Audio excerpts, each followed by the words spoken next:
This episode is sponsored by the Bridge to Recovery, a nonprofit program on 115 acres near Bowling Green, Kentucky, a tranquil place where they've been changing lives for over 40 years.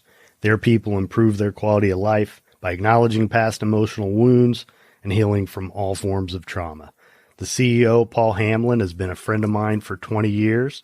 Call him directly at 858-945-7848. That's 858-945-7848. Or you can learn more about the Bridge to Recovery by clicking the link in the show notes or visiting thebridgetorecovery.com. Thank you for listening to The Path to Authenticity. My name's Tom Gentry. I think of this show as the opposite of small talk. You'll hear real conversations with real people who know who they are. We talk about what makes them who they are, how they became who they are, and how we might become truer expressions of who we are. I'm Hannah Uhler, and this is The Path to Authenticity.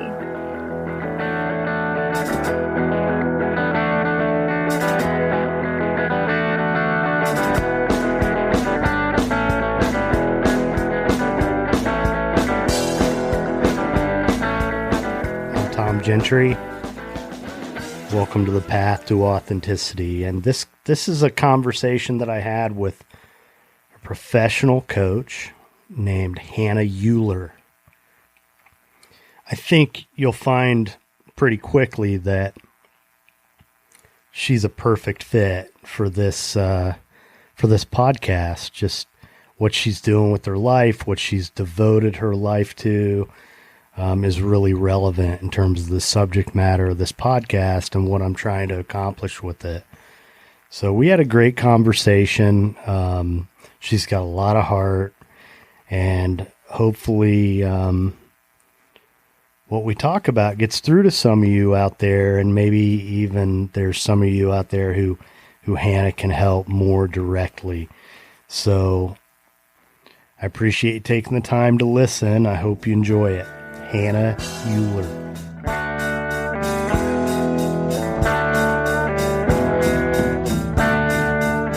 Just the product of some bad seeds. Sure. So essentially, I help people build and grow businesses based on their passions and what it is they love to do, certain skills or experiences they've had that really light them up, and figure out how to approach it in a way that feels good, that feels aligned, coupling that with structure and systems and strategies so they can show up in a way that feels authentic. And the result of that is ease in your business, ease in operations, ease in how you create content, ease on how you attract clients, because you're doing what you love. You're aligned with that message, with that cause that drives you. So really just helping people to get that sense of alignment and then providing the structure that they need to really bring it to fruition. So, well, I'll tell you what really kind of got me, like a lot of people who I talk to for this podcast, I find them on Instagram. It's just like such a wealth of resources that I've found there. But and like a lot of other times, I don't really know how I found you, but I did. I don't know. But what got me was there was a story that you did.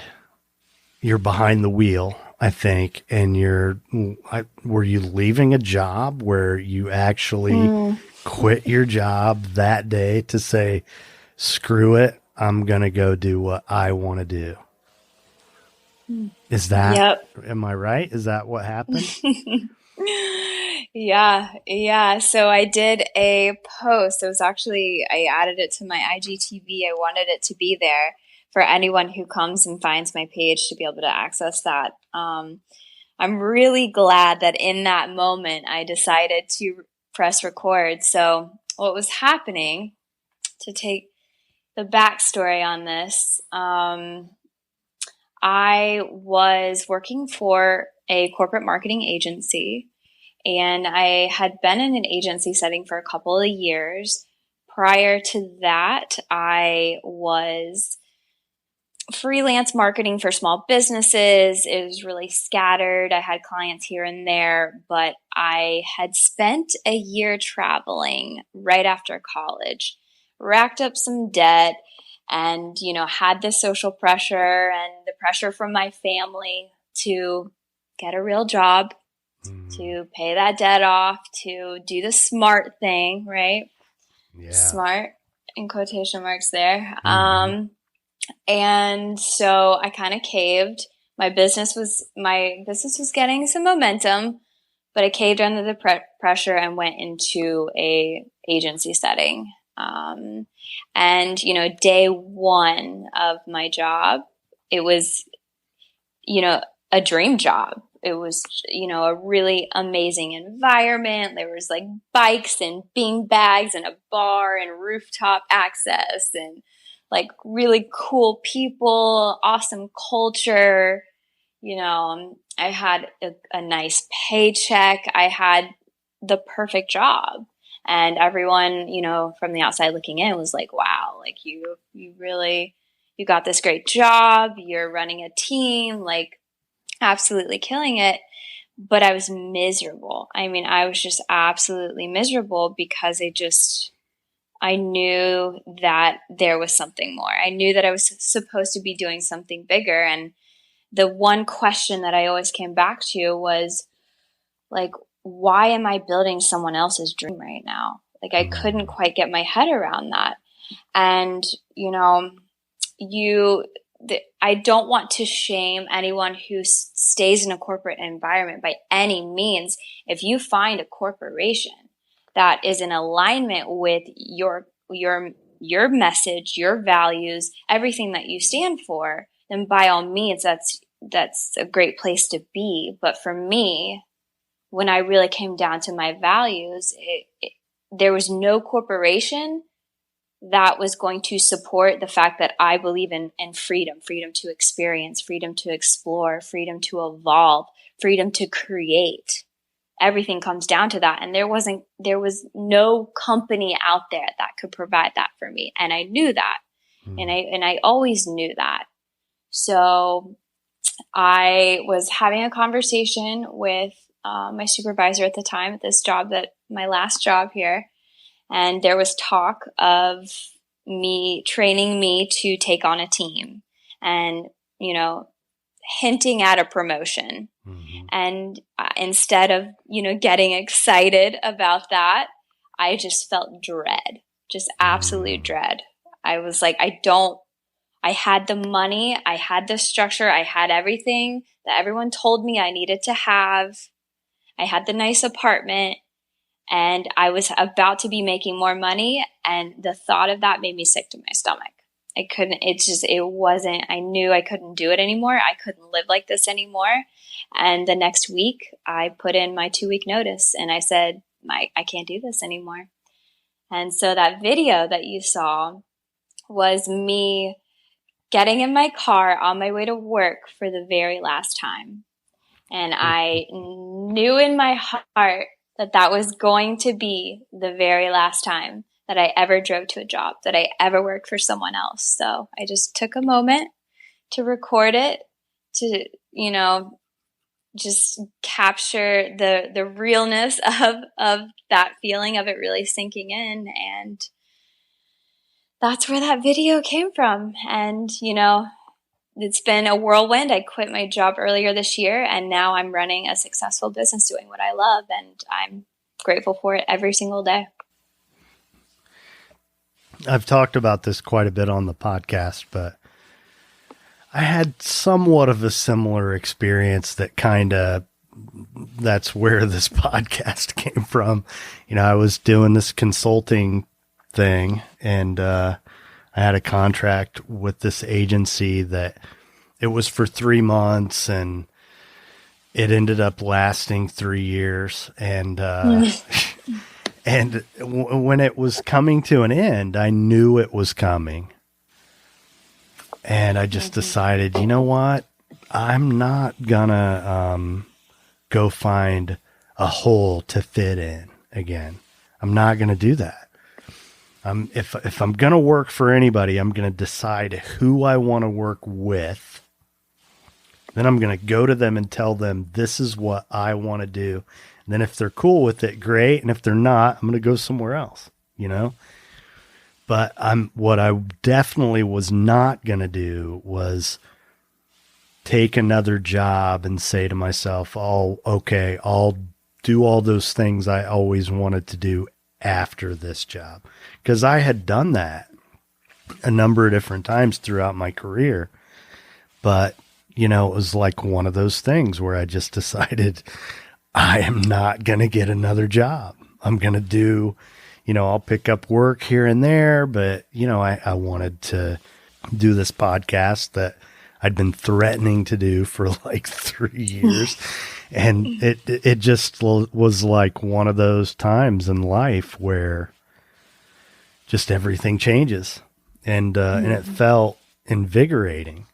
And I'm so much happier than I was before, and it's not to say it's been easy. It's been hard, but I want to touch on, you mentioned being miserable in this like storybook job that you had. Let's talk about what's that feel like? What did that feel like when you walked into that office every day? Oh man. The alarm goes off every morning and it's just that same feeling. And I know that's a common story that a lot of people talk about, but it's real. That alarm goes off and it's just, I have to push as hard as I can to get out of the bed and get ready and put on the nice clothes. And, I tell this story often. It's like every time I would go into the actual building, because we were on like the top floor, and I'd hit that level 16 button. Every time I'd hit it, it was like a trigger. It was like, oh, really? Here we go again. Another day. I'd walk in the doors and I'd just wonder, like, I can't be the only person feeling this way. There's no way I'm the only person that dreads hitting that button on the elevator, that dreads walking in, that dreads walking over to my cubicle and sitting down and doing work that, I don't believe in. And to touch on that a little bit more, like I'm not going to mention the company. I absolutely loved everyone that I worked with, like great people. I had the best supervisor anyone could ever have, just so supportive of my goals.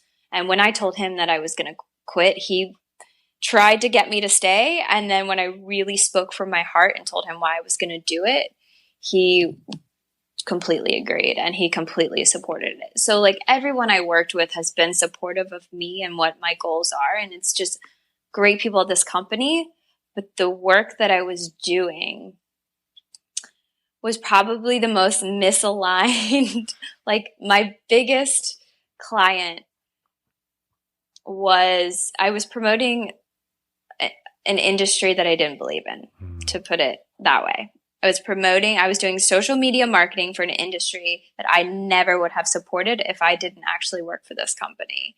And I think that was that happened to me for a reason. I think that I was placed in this perfect job, promoting something I didn't believe in, because there was something that was pushing me out of that. And that was when I left that job, I was like, I'll never do work that doesn't feel really, really good and doesn't feel really aligned, because I think that had a lot to do with just that dread of going to work every day. Because if you work for a company that you believe in the cause, you believe in,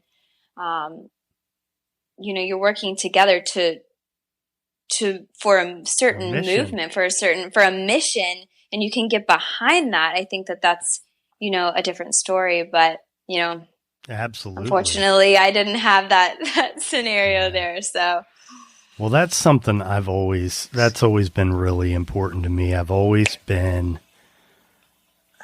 need to be proud of who I represent, and if I can't do that, then so, a lot of times in my career, I've taken less money for the better job with the better agency or whatever. But, yeah. And I think, that misery,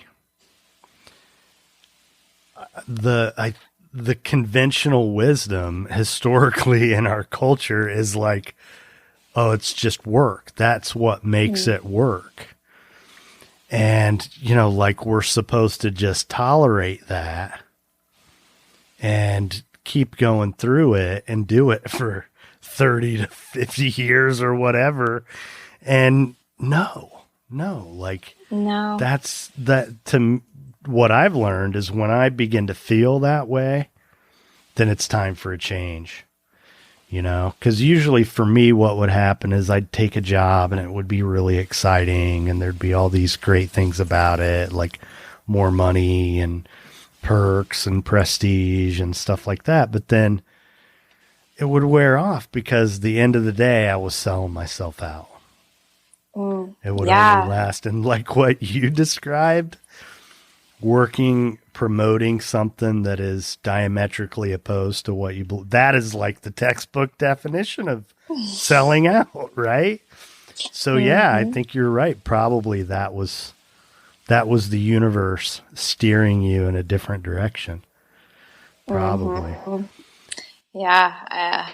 I didn't know if we used the universe word on here, but that's what that's what I was really getting at there is the universe placed me in that situation for a very specific reason and asked me, all right, what are you going to do with this? And so, and it's funny, we think that it's almost like when people finally take that leap that they've always wanted to take and to, carve their own path and do their own thing, start their own business.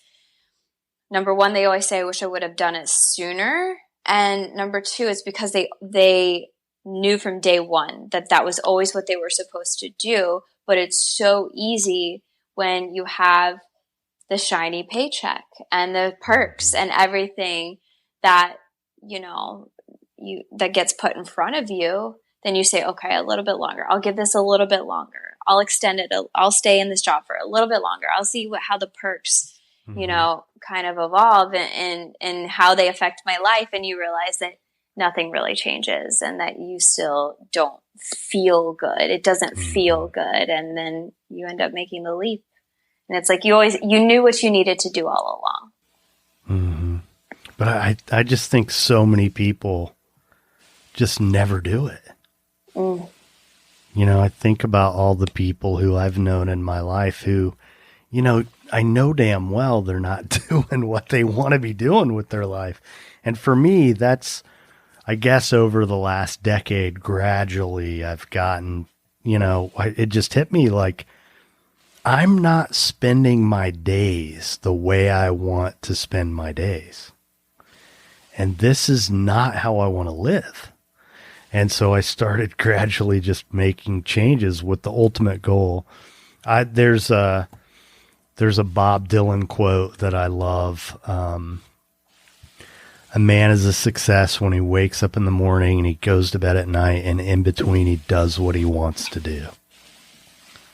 And I think that's true. That's the success that I want.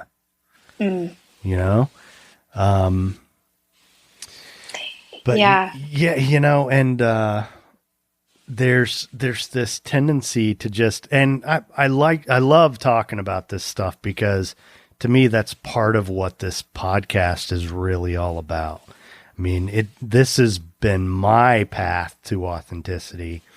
And what I want is to hear other people's stories in the hope that someone gets a kernel of some kind of wisdom or something that helps them or just is inspired to have the courage to take that leap that you took, because ultimately I really, really believe the world's a better place if we're doing what we want to do with our lives, and we're doing the things that we were made to do. And I personally, my belief is that we all have something to contribute. And if we're really true to ourselves, we're in tune with that, you know? I love that you say that we all have that one thing, something that we're meant to bring into this world. And that's what I've been searching for. And, when I say searching, I go about that with caution, because I feel when you search for something, it gets harder to obtain. When you search for the clarity, it gets harder to find. But that soft whisper that's kind of there, that intuition saying you need to take this chance, you need to go after this thing, even if you don't have complete clarity, if you don't know the how. Right. If you feel it in your body and it's not going away and you can't ignore it, then just take the first step. And the first step is the hardest. The first step is the hardest step in the entire process. But if you can get past that, just jump into the unknown. As scary as it is, you will find your footing. The next step will reveal itself, because you're starting to move towards your purpose. And when you move towards your purpose, doors open up.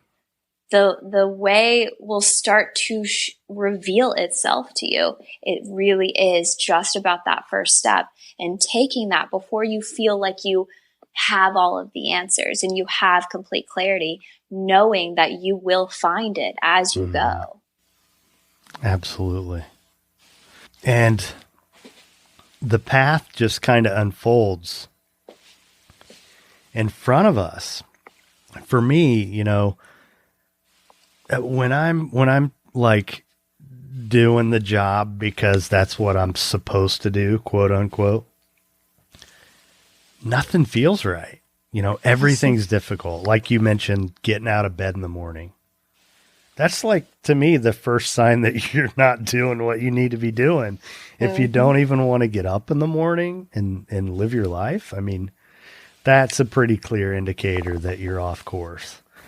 It sounds really like ephemeral or something, but it's really true that when you're in your purpose, like you're talking about, I mean, the universe just kind of things work out. They really do. Yeah. And you have to, when you start to take those steps, you'll get signs. Again, the path will reveal itself, but you also have to keep going. You have to keep taking the steps. You have to listen to what's, the guidance that you're getting from other people or from your inner guidance. When something you realize that you need to do something that's a little uncomfortable, like you've got to do these things as well when you start to take this path. Because if you just decide to do it and then you're not full-heartedly in it and you don't want to get uncomfortable, then you'll be back from bracket square one there. So, just knowing that the more uncomfortable that you get, the more you do things that scare you, the easier it will get to do those things. And the more you'll start to welcome these challenges. You'll start to welcome, all right, what's next? What's next on my path?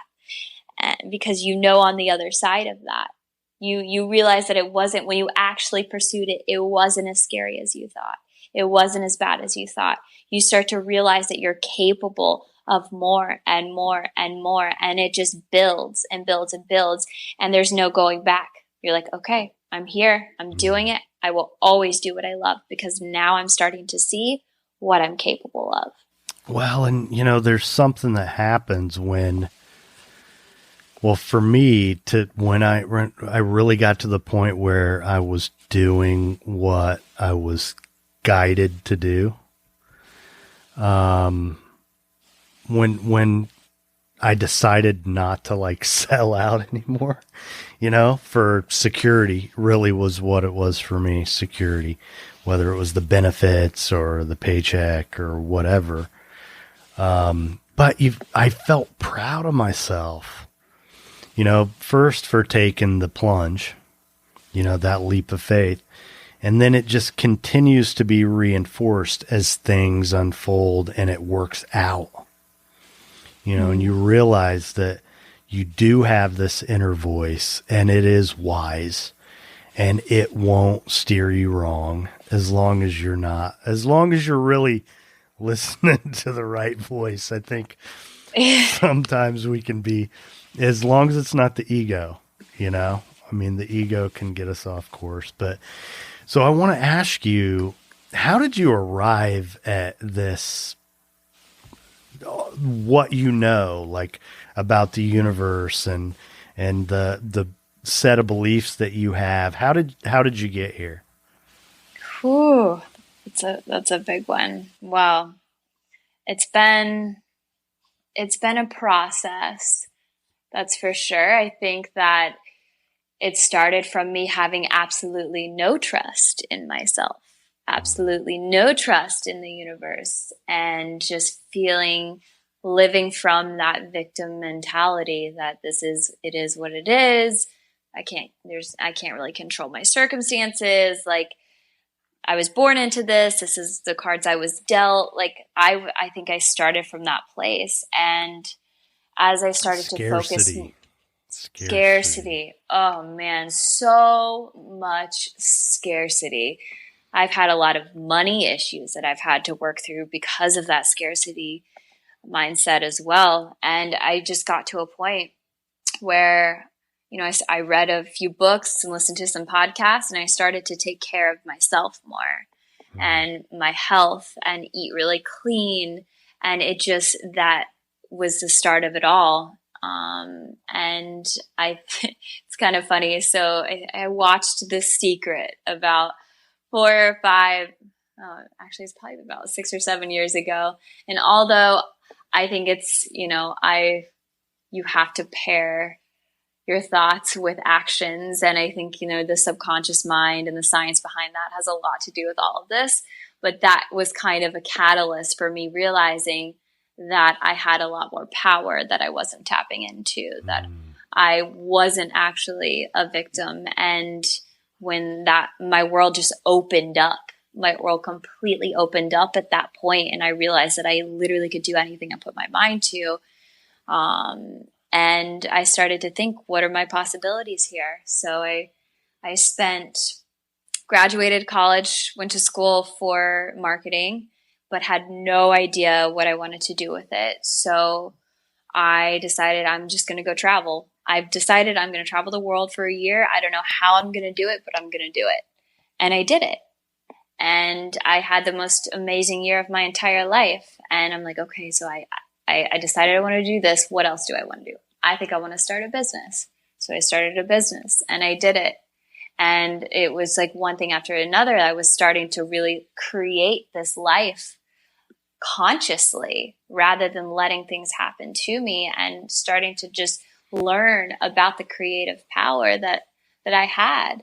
And again, ego got in the way and the societal pressures, and I got the job, but I never lost that knowing that I could create anything I wanted. And I don't know, I've just, from there, I think it's just kind of developed. I've read books and listened to podcasts and just really learning how to get in touch with that divine power I have, and learn how can I use this for good?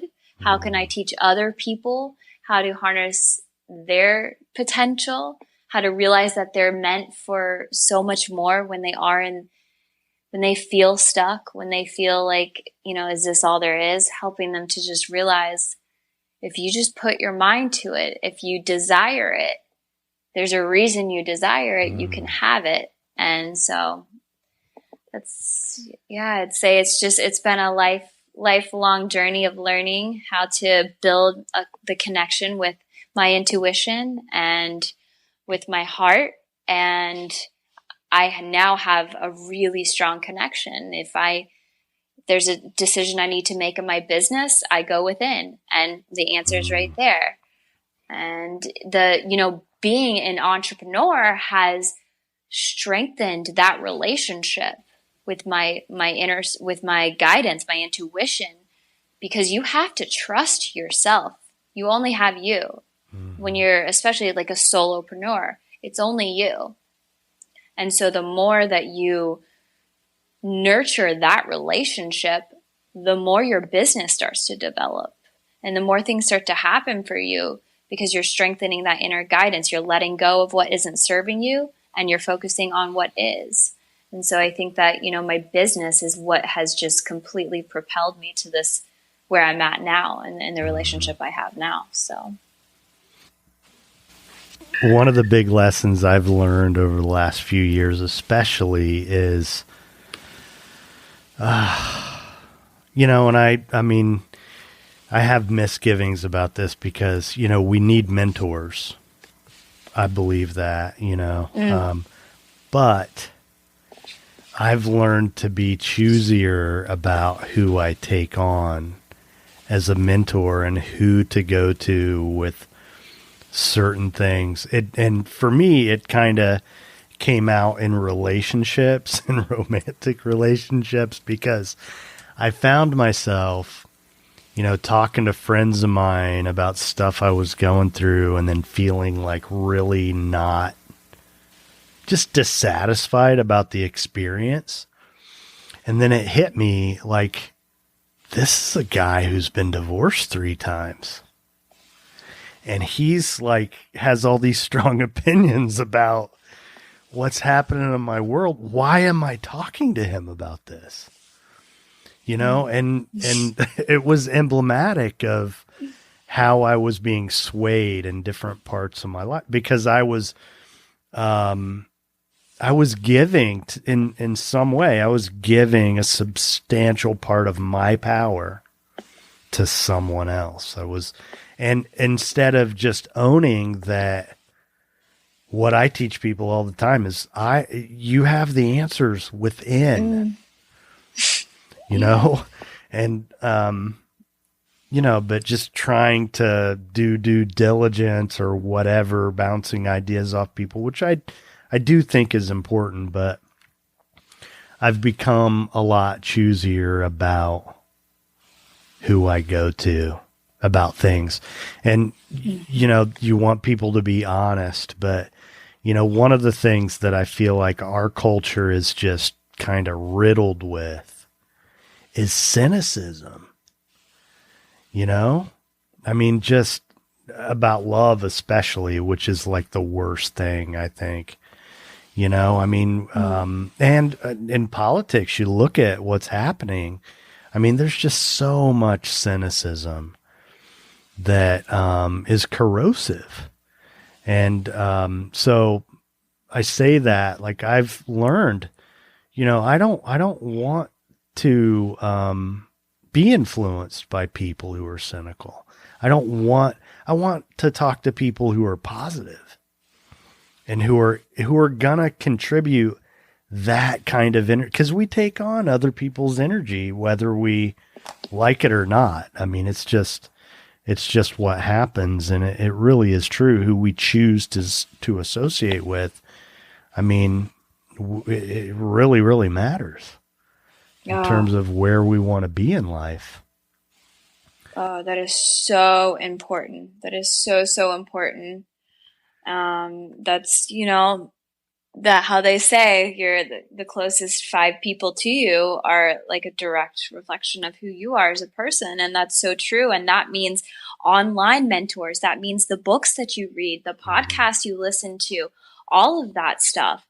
Like everything that you consume is making an impression on who you are and what your subconscious takes in, because your subconscious doesn't know the difference between you saying, okay, no, I don't want you to absorb this and I want you to, or this is good, this is bad. It just takes on its environment and it's making an impression on you, whether you realize it or not.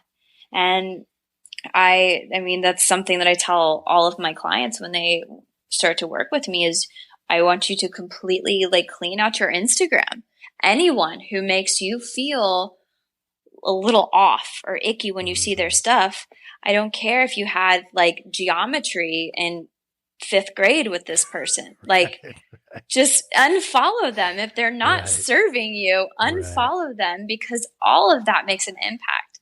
And especially when you're building a business. And going back to what you said about taking, advice from people, and how you really want people to understand that they have the answers within them. Oh man, like I stand by that full-heartedly. You have everything that you need to know. And as a coach and as a business coach, there's a lot of coaches who and clients as well who just want the answers given to them. And they'll give them, okay, here's how I did it. I made a lot of money. Here's how I did it. Here's the step-by-step process. And while that was valuable for that person, no question, and I'm sure that like their clients are getting value from it, what happens when you're not working with that person anymore?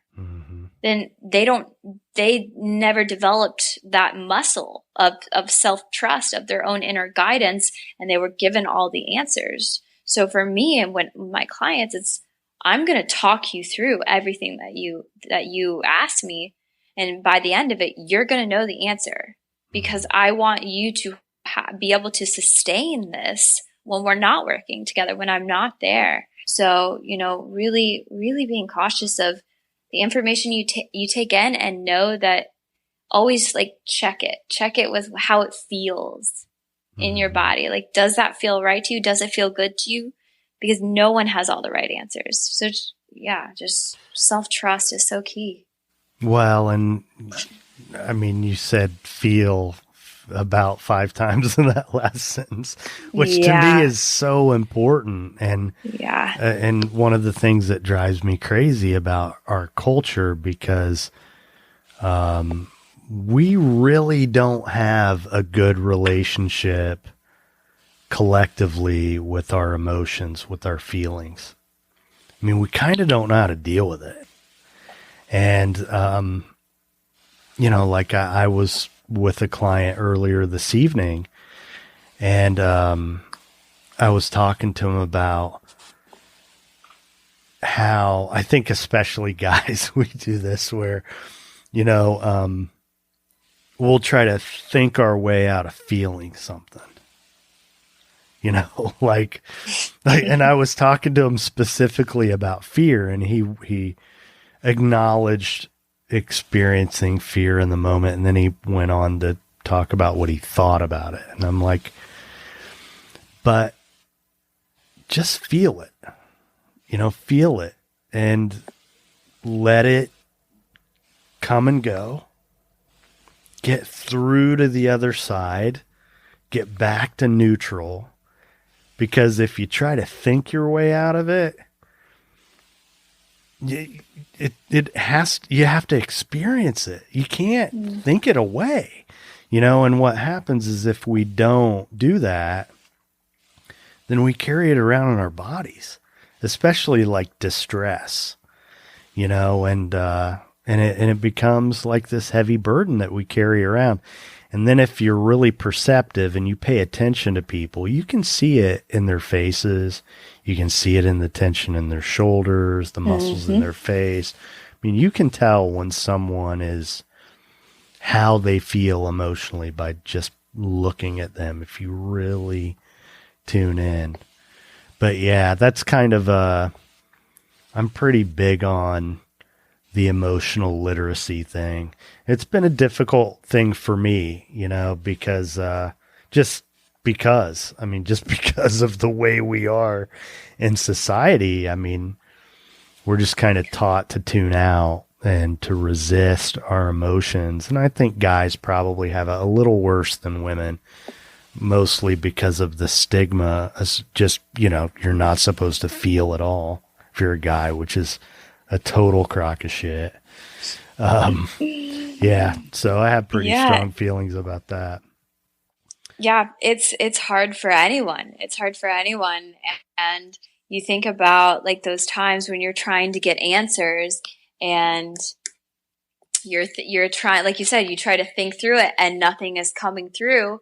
And then you go take a walk or you go to the gym, you take a shower and it comes to you. It's like you getting back into your body, getting out of your head and allowing it to just be and not forcing what's happening. What do I need to feel right now? What is the decision I need to make right now?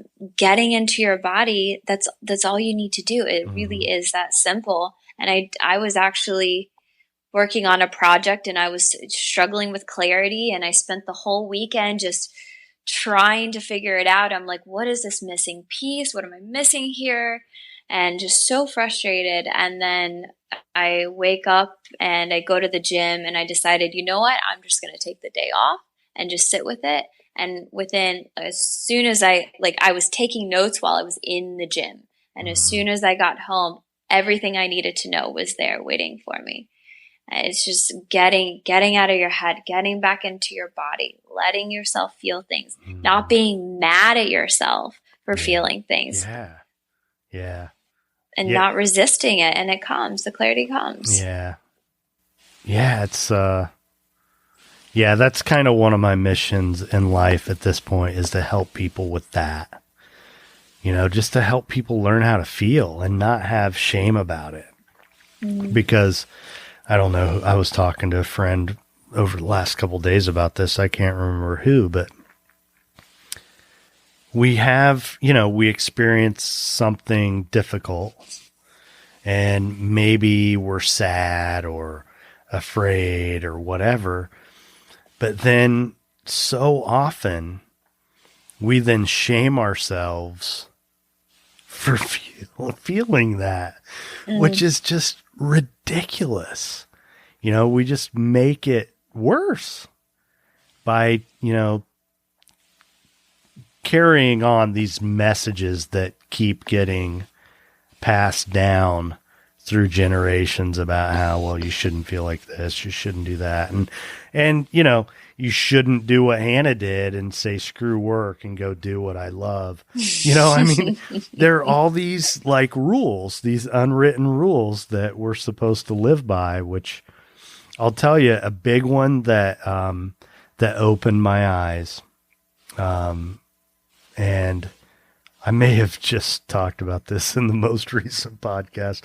One of the things about doing this podcast thing is I forget what I talked about and who if it was in a real conversation or if it was into a microphone.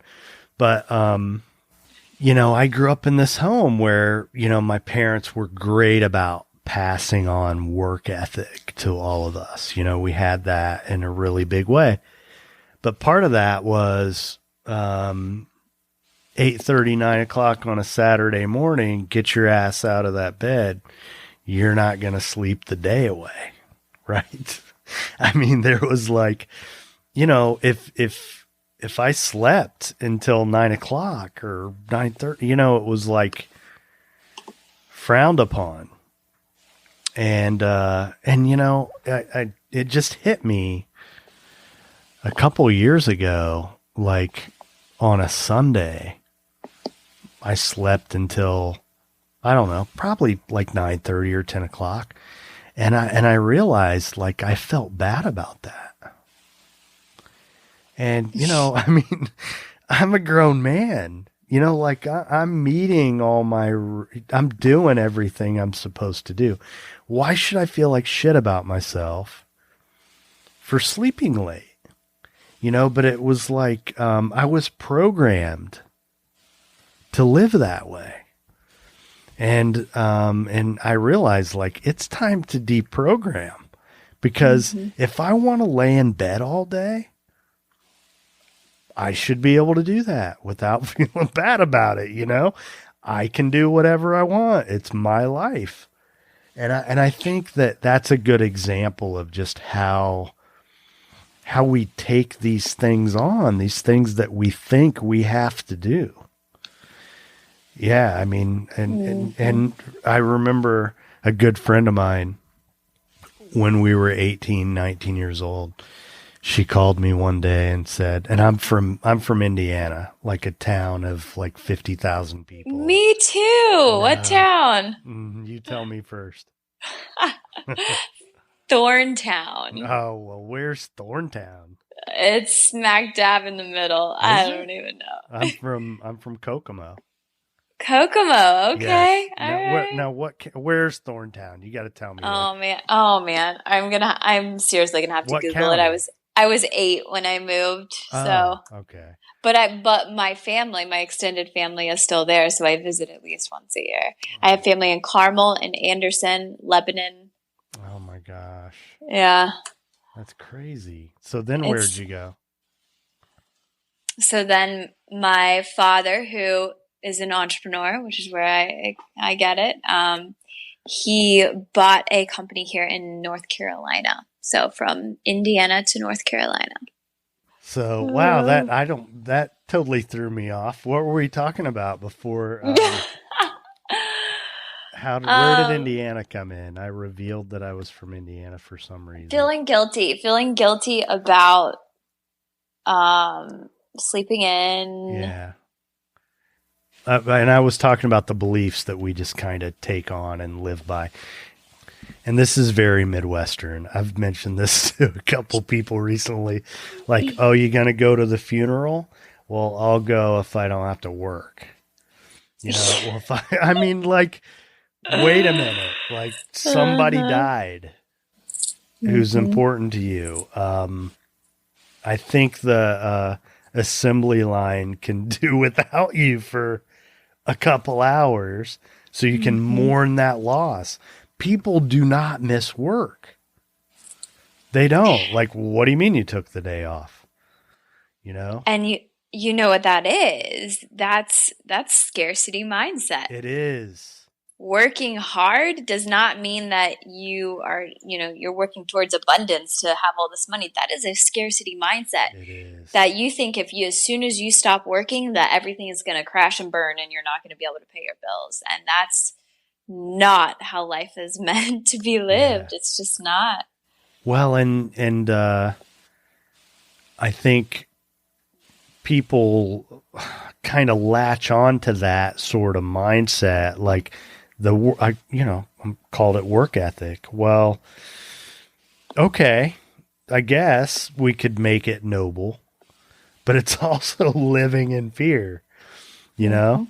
But people use it as like a source of pride. Like, well, I work hard and I do, you know what I mean? Like it's a moral thing or something. Yeah, I was going to ask you, so who were you taught to coach by? Where did you glean those skills? Because obviously you have more than a marketing background.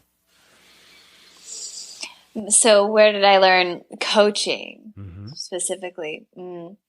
So I ended up hiring a coach of my own, a business coach, who she's amazing. And so the principles and the strategies and everything that I teach are part of my marketing background and my experience.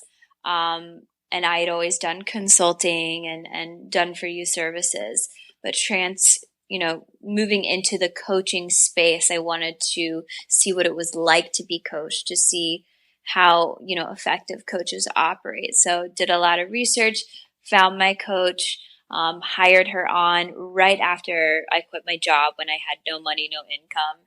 And it was the scariest investment that I could have made. And it completely changed my life.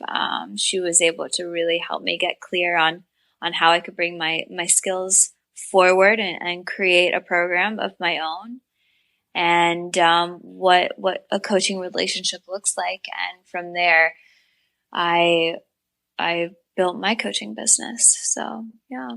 So where did you find her? Instagram.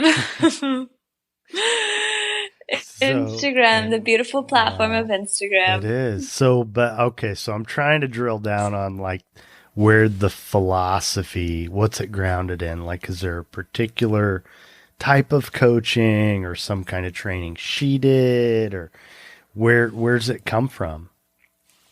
it comes from just, so her thing was turning passion into profit. So she was very aligned with my ideal of, okay, so how do you take these skills that you have and build a sustainable brand, create products, digital products and coaching programs, whatever it is that you love, how do you turn your passion into profit? And that was like her main value. And that's what she helped people do. And that's exactly what I wanted to help people do as well. So we had similar ideals there. And she had a YouTube channel where, funny thing, she was doing something completely different. And her YouTube channel is based on that prior business to what she's actually doing now. And she had great success with that. A large following, and she realized that she did not love the work that she did. She wasn't fully behind it. It wasn't centered, heart-centered. It didn't align with her message and her cause, and so she made a massive shift, and she took a risk. She had this very successful business, and completely pivoted to follow what felt true to her.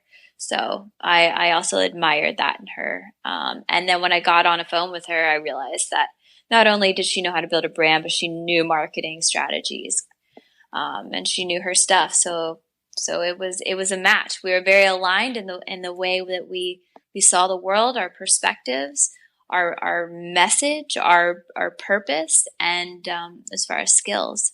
And that's kind of, that's part of what I help my clients do, is how do you find those people who see the world the way that you do? So when you are working with them, it truly is a joy. You enjoy it. It's like having a conversation with one of your best friends and Well, there's and talking about what you love. It's genuine love. Oh my gosh, it really is. And I love my coach. I tell her I love her. She and my client, same with my clients.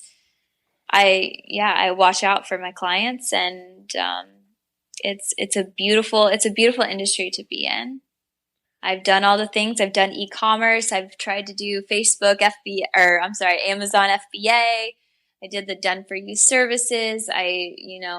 Starting a blog. I kind of tried a little bit of everything, and I've never felt so fulfilled in the work that I do. So, yeah. Well, coaching is pretty huge these days. Everyone I work with now is coached. They are coaching, and it's this great culture. And it's just really huge right now. And I think I'm a believer that generations as they go on just keep getting better. I don't buy into the bullshit that kids these days, all that. I just don't. I think we're getting better. And I think that's part of why coaching is so popular, because, younger people now, they want quality of life. They're not gonna spend their life making widgets. You know what I mean? They want to be fulfilled. And they should be. And I don't know, maybe that's part of why it seems so big right now. It's just, but I see it all over Instagram all the time. There's just coaches everywhere. It's a booming industry, and there's with there being so many people coaching, you're always going to have the bad apples that give it a bad rep, and then you have your coaches that have incredible impact. And it all comes down to, why are you doing this? If you're doing this because you have a bigger message, because in your heart you have something, you want to help people, and that is the forefront of your business, that is why you're coaching, then it's a beautiful thing. And I'm sure there are plenty of people out there that are doing it for the wrong reasons. because they see the opportunity in this. But the beautiful thing of this industry is I think that we're really, like the millennials, we're really working through breaking old structures, through breaking old patterns, realizing that it doesn't have to be the way it's always been. Mm-hmm. And that is when you decide that you want to go after that dream and that passion, there's a lot of stuff you have to break down. There's a lot of stuff you got to get through. And that's why having someone in your corner who sees you, who understands you, who can see through those blocks that are coming back up that you're trying to work through, those fears that aren't really real, that aren't yours, all of these things, when you can have somebody in your corner that you trust and that sees you, guiding you through that, then you grow and you evolve so much quicker. And I think that just pairs with our society wanting to get things quick and fast, and we want to change, we want to be fulfilled, we want to live these dream lives, but we also want to do it quickly, right? So, how do you do that? You find someone who's completely aligned, and you kind of leverage their expertise and their experiences, and it helps you get from point A to point B a little bit faster. So, well, yeah. And there's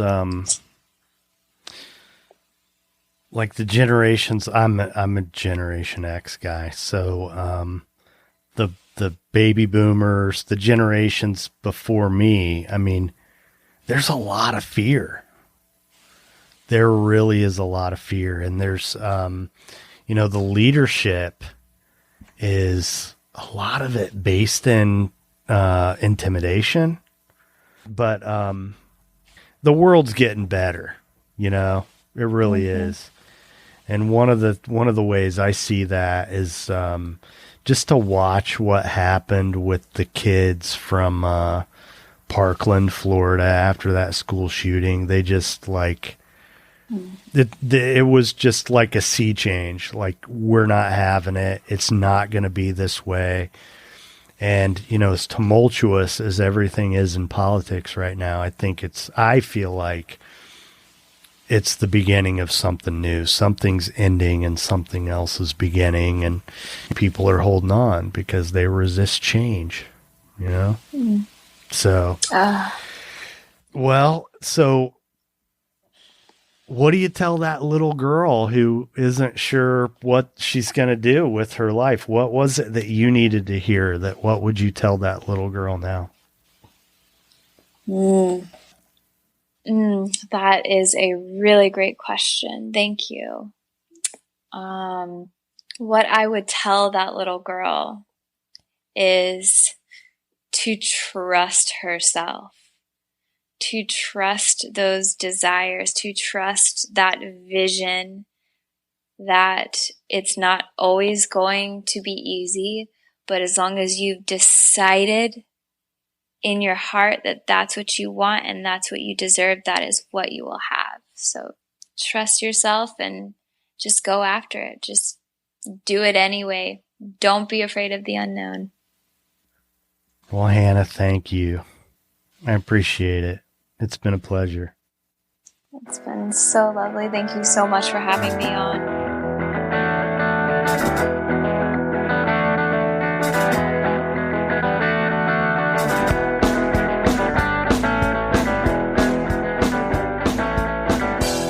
Thanks for listening to The Path to Authenticity. If you'd like to learn more about our guest, you can find links in the show notes or visit our website at thepathtooauthenticity.com. If you're interested in becoming a sponsor, if you have a suggestion for a topic, or you know someone who would make a great guest, email the show at thepathtooauthenticity@gmail.com. If you enjoyed this episode, please leave a review on Apple Podcasts. If you know someone else who would enjoy the show, or even just a particular episode, please share it with them. Every little bit helps. If you're not already a subscriber, please consider becoming one wherever it is you choose to listen. You can find the show on Patreon, where by becoming a patron, you can hear episodes before they're released publicly. You can gain access to supplemental content. There are other benefits in the various tiers. Visit patreon.com/thepath-to-authenticity. Join our Facebook community or follow the show on Instagram, both at The Path to Authenticity. We also have a YouTube channel. You can connect with us on Twitter or Pinterest. To hear the songs from this and every episode, you can find the Path to Authenticity playlist on Spotify. Obviously, there are a lot of ways you could be spending your time, so I appreciate you spending some of it here with me. I'm Tom Gentry. Thanks for listening. Be nice.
Great, honeybee. The Path to Authenticity is powered by Equivox. For digital marketing and web design services, visit equivox.com.